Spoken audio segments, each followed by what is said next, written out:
Big Boss season 8ல இந்த 13வது வாரம் மொத்தம் 8 பேர் நாமினேட் ஆயிருக்காங்க. அந்த 8 பேர்ல வந்து பார்த்துட்டீங்கன்னா, வோட் நடந்துகிட்டு இருக்கு. அதுல ரொம்ப லோவஸ்ட் வோட் வாங்கியிருக்கிறது ஒரு 2 பேரு. நம்மலாம் எதிர்பார்த்திருக்க மாட்டோம். இருந்தாலும் அந்த வோட்டு வரிசை அடிப்படையில பார்த்துருவோம். முதல் இடத்துல நம்ம தீபக் அவர்கள் தான் இருக்காங்க. 66,400 வோட் வாங்கியிருக்காரு. முதல் இடத்துல தீபக் அவர்லாம் டாப் 5க்குள்ள கண்டிப்பா இருப்பாரு. 2வது ராணவ் அவர்கள் 61,649 வோட் எடுத்திருக்காங்க. 3வது பிளேஸ்ல தான் நம்ம ஜாக்குலின் அவர்கள் இருக்காங்க. 55,768 வோட் எடுத்து நம்ம ஜாக்குலின் அவர்கள் 3வது பிளேஸ்ல இருக்காங்க. 4வது இடத்துல ராயன் வந்து பார்த்துட்டீங்கன்னா 53,563 வோட் எடுத்திருக்காரு. அதுக்கப்புறம் விஜய் விஷால் வந்து 5வது இடத்துல இருக்காரு. அவரும் வந்து 53,532 வோட் எடுத்திருக்காரு.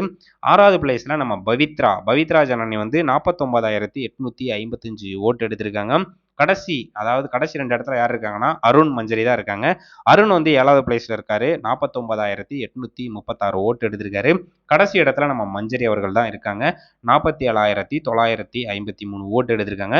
இந்த வீக் வந்து பார்த்துட்டீங்கன்னா கண்டிப்பா டபுள் எவிக்ஷன் இருக்கும். அதுக்கப்புறம் நெக்ஸ்ட் வீக் வந்து பார்த்தீங்கன்னா டபுள் எவிக்ஷன் இருக்கும். அது இல்லாம பணப்பெட்டி ஒருத்தர் எடுத்துட்டு போயிருவாரு. அப்படி இருக்கும்போது இதுல இருக்கிற யாராவது ஒருத்தர் வந்து டிக்கெட் டு ஃபினாலேல போயிட்டாங்க அப்படின்னா அவங்க வந்து இந்த வாரம் சேவாகி நேரடியா ஃபைனல்ல இருப்பாங்க அப்படிங்கிறாப்புல ஒரு வாய்ப்புகள் கொடுக்கப்பட்டு அந்த கேம் வந்து வேற லெவல்ல இந்த வீக் விளையாண்டுட்டு இருக்காங்க. வெயிட் பண்ணி பார்ப்போம். ஸோ இந்த ஓட்டு அடிப்படையில இந்த வீக்ல யார் எலிமினேட் ஆவாங்க அப்படின்னு சொல்லிட்டு நீங்க நினைக்கிறீங்க அப்படின்னு மறக்காம கமெண்ட் பண்ணுங்க. நன்றி.